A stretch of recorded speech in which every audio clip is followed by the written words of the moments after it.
There have been an incredible amount of Pokemon leaks recently, and they have been going haywire on my Twitter feed. They've been going haywire on my Reddit, and I've been noticing them in great stride and value. I hope you enjoy the blinding light within the room right now, because it's not going to change for the duration of this video. However, I've been seeing them, and I've been noticing a few things that have rubbed me a little bit the wrong way.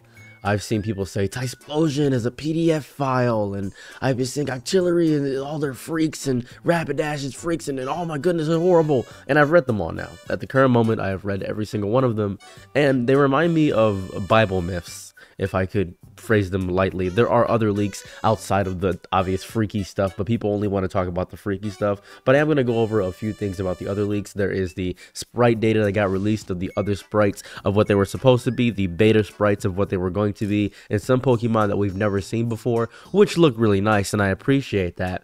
However, these are just what they are. They're not canon. They do nothing for the entirety of the tale. They're just sprites that indefinitely look like they would have been cool if they were in the game, but sadly they are not in the game. But people are more so focusing on the Freakadeek stuff, the Freaknik the musical stuff, one might say. And I would like to go into deep dive and talk about the weirdness of what that is, the nonsensicalness of why everybody is saying, oh my goodness, they're so freaky, they're so odd, they're so strange, when in reality they're just Bible myths. If you grew up Christian, as I did, and I'm not saying I'm a Christian now, I'm just saying I grew up Christian, I read a lot of Bible stories, like a lot, more than I'm happy to recount. And during the entirety of the Bible stories, I would see things that primarily would make me question things, such as the mutilation of children and things of that variety. And I always thought they were fun stories of what not to do. That's what I thought, that they were just fun stories of maybe you shouldn't do this, or maybe this shouldn't be something you do.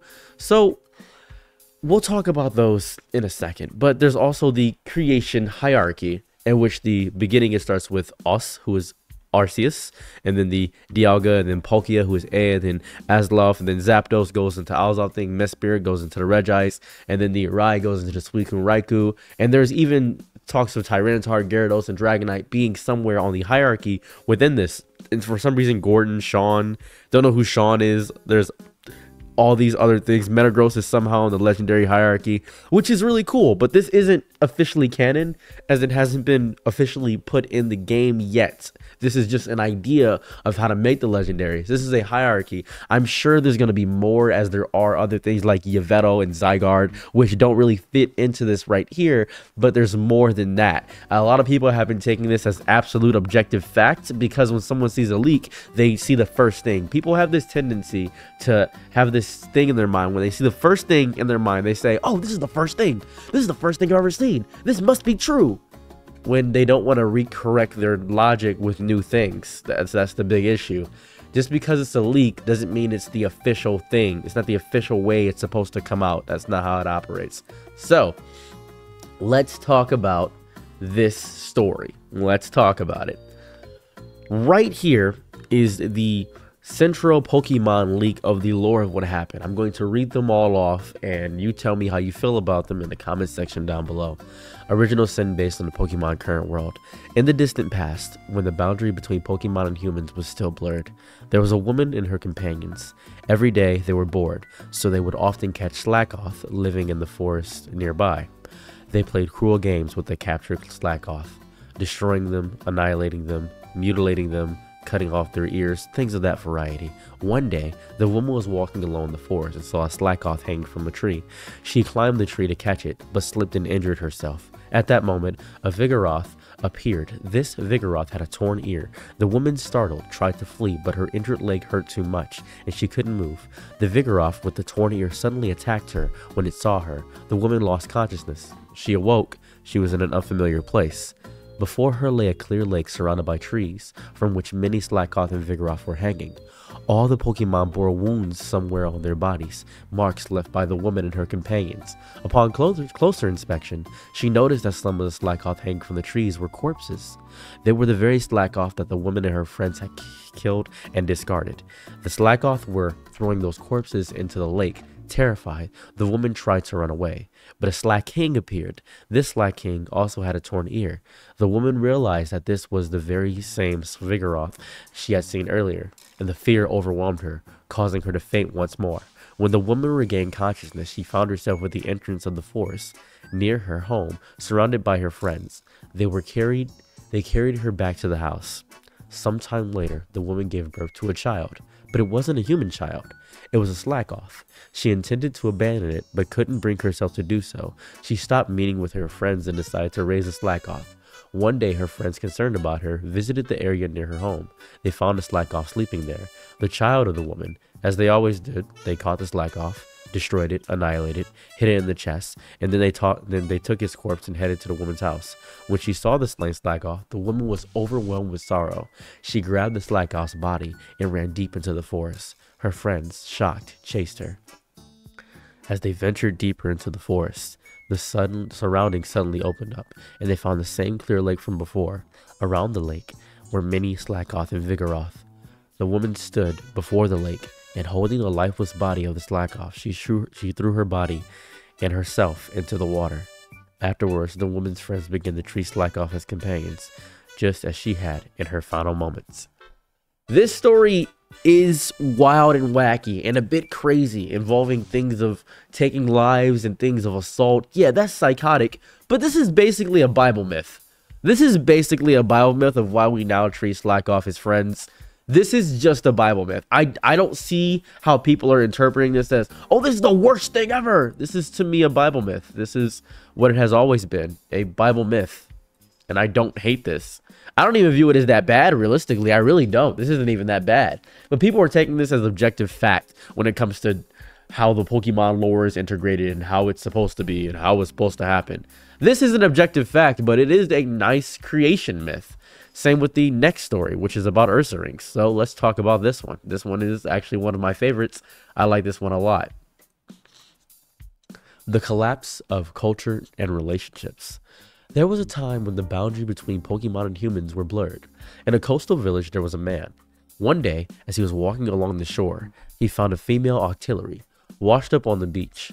The man had relations with the octillery and then threw it back into the sea. The next day, he went into the same spot and found the same octillery again. He once more had relations with it and threw it back into the sea before. One day and one night, after several days had passed, the man had a dream. In the dream, the octillery spoke to him. I cannot come to you, but I will deliver our child to you. It is our child, yours and mine. The next morning, the man went to the place where he had met the octillery. There he found a boy. The man took the boy home and raised him. Time passed. The boy grew into a young man, and the father passed away. The young man was always lonely. One day, as the young man was walking along the shore, he saw a group of people playing in the distance. They all held very large swords in their hands and danced. The young man approached the people, and as he got closer, he saw that Sharkpedo were playing along the beach. When he tried to get even closer, the Sharkpedo suddenly leapt into the sea all at once. However, one of the Sharkpedo lingered, looking around 3 times before swimming away. At the spot where the Sharkpedo had been playing, there was a large sword lying on the ground. It was a shape he had never seen before. It was very sharp and pointed. The young man took the sword home. The next day, the young man took the sword and went into the forest.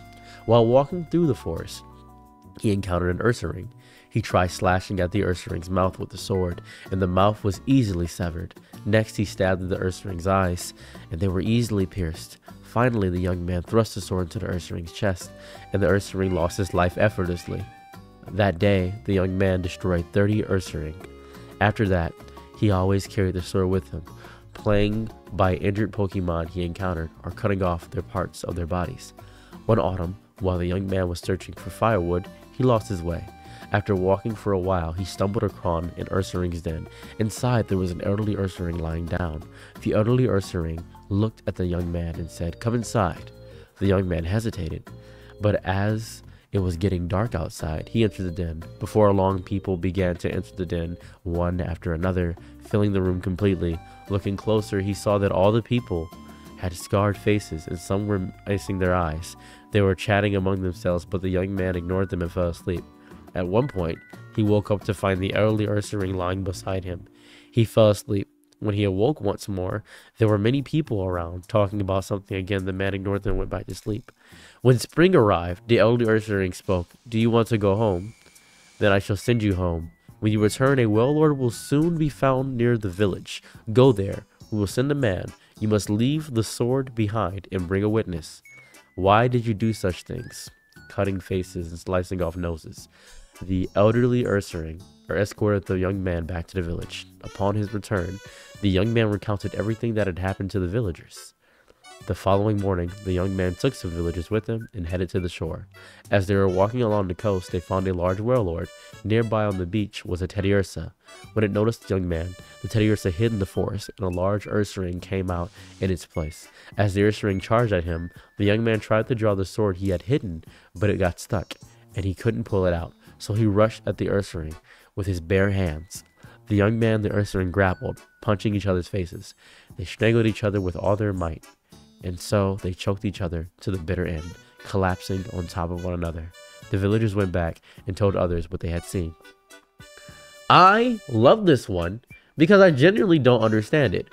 Could it be the fact of the matter that he in general was just brutal and evil and messed up, destroying Ursaring for no good causality? I'm not quite sure. I do appreciate the fact of the beginning part of the artillery and showing that the Game Freak devs were talking about what people would do unprompted. This is so biblical to me in how it phrases itself, how you're supposed to interpret your own meaning from it and get the entirety out of it. I appreciate that. I like that a lot. On to the next one. This is the one that everybody keeps talking about.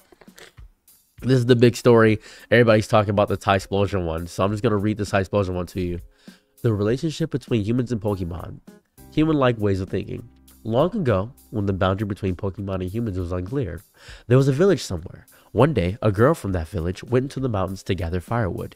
She found well-dried, deep wood dead in the forest, so she kept going further in. Before she realized it, the sun was setting. She had lost her way. Around her, there were droppings from a Tysplosion, which made the girl anxious. Just then, a man appeared from the other side of the forest. His face didn't resemble anyone from the village, but he was very handsome, the man said. You must be lost, right? I know the way down the mountain, but with your pace, it will be midnight before we get there. I'll take you back tomorrow morning, so why don't you rest at my place tonight? The girl had no choice but to agree to the man's suggestion. The man took her hand and began to walk. As evening fell, they arrived at a large cave. This is my home. You must be hungry, right? Wait here. Saying that, the man went outside the cave. After he left, a red light shone from far away in the mountains, and there was the sound of trees swaying. Before long, the man returned, carrying many red berries. He said, "Eat this. Then let's sleep for the night. Even you who wake up before I do, don't look at my face." The next morning, when the girl woke up, the man was asleep. She honored their promise and stayed laying down, waiting. Before long, she fell back asleep. She was awakened by the man's voice. When she looked outside, the sun was setting. Today, we'll eat green berries. Wait here. With that, he went out the cave. After he left, the same red light shone from far away, and the sound of trees swaying echoed once more. By the time the sun had set completely, the man returned carrying many green berries. He said, "Eat this, then let's sleep for the night. Even if you wake up before I do, don't look in my face." The girl expressed her concern that her family would be worried and that she wanted to go home soon. The man yawned widely and tapped her on the head. After that moment, she completely forgot about her family and home. The two of them ate green berries together and then fell asleep. The same routine continued with them waking up when the sun had set and the man going out to gather berries, and the two of them eating and sleeping together. Eventually, the girl realized that the man was a Tysplosion. As winter approached, the Tysplosion dug deeper into the cave and said to the girl, "Go and gather wood for firewood. Break off the branches from the higher parts of the tall trees." The girl tried to do as the Tysplosion instructed, but the tall trees scared her, so she could only climb the shorter ones. When she brought back some branches, the Tysplosion said, That won't do. If it's not from higher branches, humans will find us." When the snow began to fall, the two of them lived in depths of the caves, mostly sleeping. There was plenty of food. Occasionally, they would wake up, eat, and go back to sleep. One day, when she awoke, the girl was holding a child. After several days and nights passed, the Tysplosion said, "The father is looking for you, but you are my wife, so I can't return you. I will have to fight him." The girl pleaded, "Please don't do that. Please don't kill my father. How can I live with you if you kill my father? You are a good person, so please stay with me and sleep." "All right, let's stay here and sleep." The man nodded. The next night, the Tysplosion woke the girl and said, "Your father is close by. Go and see." When the girl went outside, a snowstorm was raging. She climbed a low tree and broke off a branch. When she returned to the cave, the Tysplosion was singing a song she had never heard before. You broke off a branch, didn't you? Soon your father will come here. I'm going to do something bad to your father. If I am killed, take my eyes, my voice, and my heart. Build a fire at my spot where I was killed and burn them. And while they burn, sing this song until the fire goes out." The girl said, "Please don't do it. Don't kill my father. If anyone is to be killed, let it be you. Goodbye. We will never meet again." With those words, the explosion went outside. After a while, there was a loud noise, and when the girl looked outside, she saw her father and had killed this explosion. She rushed out and said to her father, "Father, you have killed my husband. I have been living with him all this time. He was my husband. Please give me my husband, this explosion's eyes, voice, and hearts." The girl built a fire at the place where the explosion had been killed and put his eyes, voice, and heart into the flames. She sang the song the explosion had taught her until the fire burned out. The girl's father built a small hut on the edge of the village for the girl and her child to live in. Eventually, spring arrived. The young men in the village often teased and tormented the girl and her child. It became worse all the time, and one day they tried to drape a explosion's pelt over them. The girl returned home and pleaded with her parents. "Please tell the villagers to stop teasing us. If they had put that pelt on us, we would surely become explosions. We were already half explosions as it is." Despite the parents' pleas, the villagers did not listen. In fact, they found it even more amusing and eventually draped the explosion's pelt over the girl and her child. At that moment, they howled loudly and vanished into the depths of the forest. They were never seen again, and so people came to understand explosions are half human beings. How interesting this story is, showing the depravity and nonsense of humans and how evil they are. In these stories, humans are often the most evil in the stories, and Pokemon are often trying to just mind their black business. It is really interesting to see how it operates. I love that deeply. And this story feels, as I said before, more of the lore-wise and implications. Now, this one, they're saying Typhlosion is a PDF file because it is specifically stated in the other story. They say woman. In this one, they say man. So that is the reason why they feel that way when it comes to Typhlosion being a PDF file. And for this, I can slightly agree. I can pretty much slightly agree. There's no statement of little girl stated in that aspect, but girl between women, you can often assume on that front that that's exactly what it was on that front. But I do appreciate the story. I like the stories and the mythology behind them more than anything. And then there's the creation myth behind them, and there's some with Rapidashes, but I'm not going to regale you with those tales of the current moment. I'm enjoying the discourse and the nonsense that's coming out of it, but people's reading comprehension is very low when it comes to, oh, this is just, they're being freaky, they're sleeping with Pokemon. Yeah, if you've read all the other Pokemon lore, you would have realized that that's probably exactly what most of the Pokemon lore essentially is becoming.